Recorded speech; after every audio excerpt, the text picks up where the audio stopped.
नमस्कार विद्यार्थी मित्रांनो, अपूर्णांक टॉपिकमधील अपूर्णांकाचा गुणाकार याच्या बेसिसवर आयोगाने विचारलेला प्रश्न कसा आहे बघा.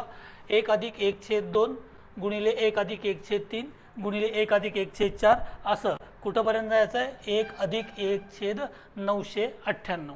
ठीक आहे. आता यांचा गुणाकार करते वेळी काय होणार आहे बघा. जेव्हा आपण इथे छेद समान करून घेतोय आणि यांची बेरीज करतोय, बे के बे 2 आणि 1 3/2. ठीक आहे. गुणिले यांचा गुणाकार करते वेळी 3×1=3, 3 आणि 1 4/3. त्यानंतर यांचा गुणाकार करते वेळी 4×1=4, 4 आणि 1 5/4. ठीक आहे. तेच गुणाकार ज्यावेळेला इथंपर्यंत करत जातोय 998 1 998 अधिक 1 999 भागिले काय असणार आहे 998. ठीक आहे. आता हा गुणाकार करते वेळी इथे बघा काय होतं, हे 3 अंशात आहे छेदात आहे, हे इथं निघून जाणार आहे.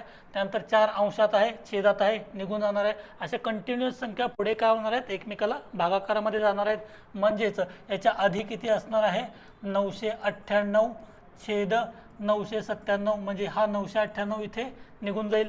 मग आपल्याकडे शिल्लक काय करायचं बघा, इथं छेदामध्ये 2 आहे आणि सगळ्यात शेवटी अंशामध्ये किती आहे 999. म्हणजे फायनल आन्सर आपलं किती येईल 999/2. ठीक आहे. थँक्यू.